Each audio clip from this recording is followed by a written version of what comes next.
Already দেখেন কত tomato ধরছে, মাশাআল্লাহ, আলহামদুলিল্লাহ। ছাদ বাগানের যতগুলো সবজি চাষ করা যায় তার মধ্যে এই টমেটোটা অনেক ভালো হয়।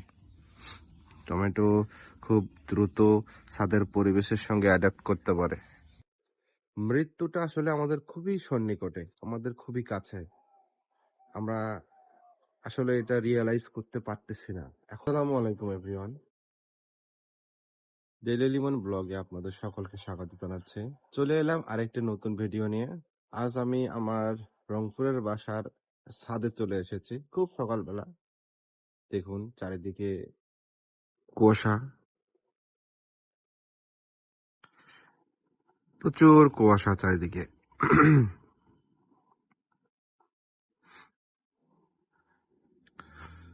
যদিও বা শহর অঞ্চলে এই কুয়াশাটা অনেক কম মনে হয়, কিন্তু এটা আসলে অনেক।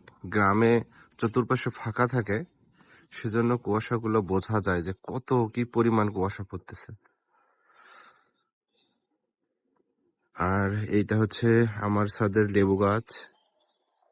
আমি আসলে রংপুরে আর বাড়িতে যাওয়া আসার মাঝে থাকার কারণে ছাদে তেমন একটা আসার সময় পাই না।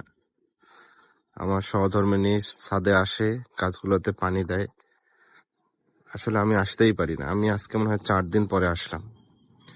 দেখুন আমার টমেটোর গাছগুলো সবগুলোতে ফুল আসছে, মাশাআল্লাহ।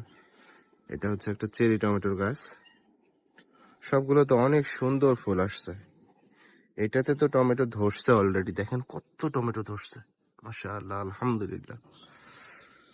গাছগুলো ঘন হয়েছে অনেক, যার কারণে ওরা ডালপালা মেলতে পারতেছে না। আসলে জায়গা ছিল না, তো এখানেই সব দিতে হয়েছে।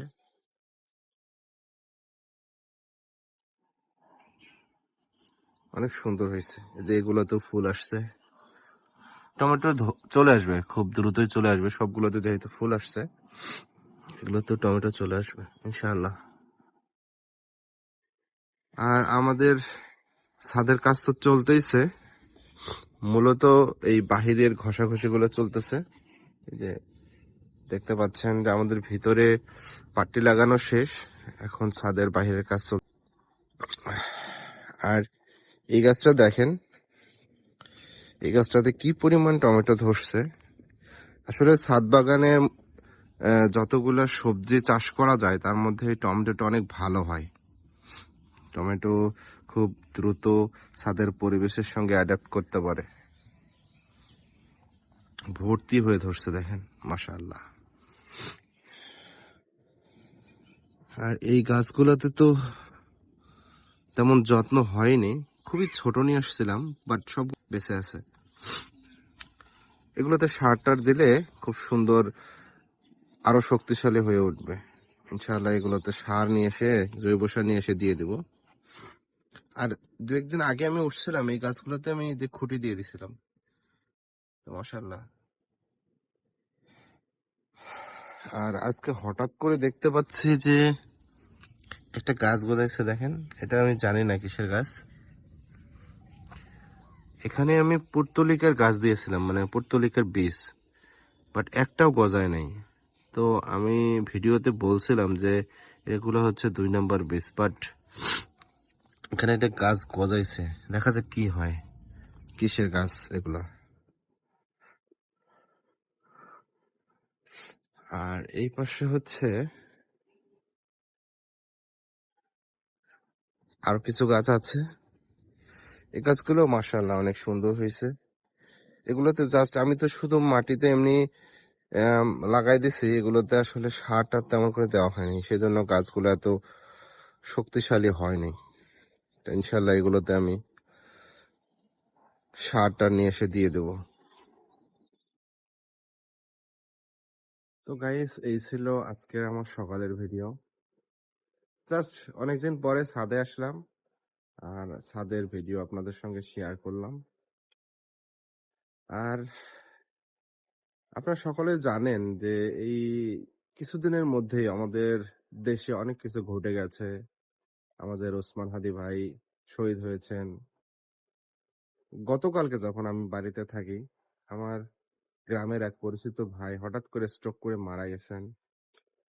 তো আসলে এই বিষয়গুলো নিয়ে খুব বেশি বলার কিছু নাই। আমি খুবই সাধারণ মানুষ। শুধু এতটুকুই বলতে চাই যে আসলে আমাদের মৃত্যুটা আসলে আমাদের খুবই সন্নিকটে, আমাদের খুবই কাছে। আমরা আসলে এটা রিয়ালাইজ করতে পারতেছি না। এখন পর্যন্ত পারতেছি না। কারণ দেখেন কালকের ঘটনায় দেখেন যে ভাইটা মারা গেছে, ওই ভাইয়ের বাবা অনেকদিন ধরে অসুস্থ। এখনো অসুস্থ সে। বাট সে একজন সুস্থ সবল তাগড়া যুবক ছিল। সে কি জানতো সে কালকে মারা যাবে? সে জানতো না। হঠাৎ করে স্ট্রোক করে মারা গেছে। তো এরকম মানুষের জীবনটা এমনই। খুবই আনপ্রেডিক্টেবল।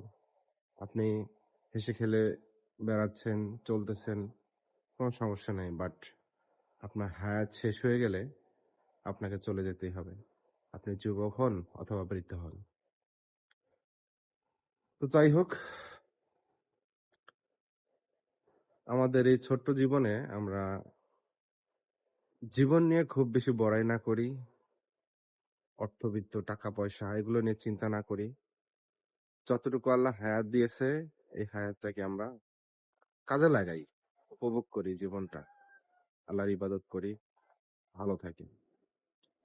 তো আজকের ভিডিও এই পর্যন্তই। সবাই ভালো থাকবেন, সুস্থ থাকবেন। আল্লাহ হাফেজ।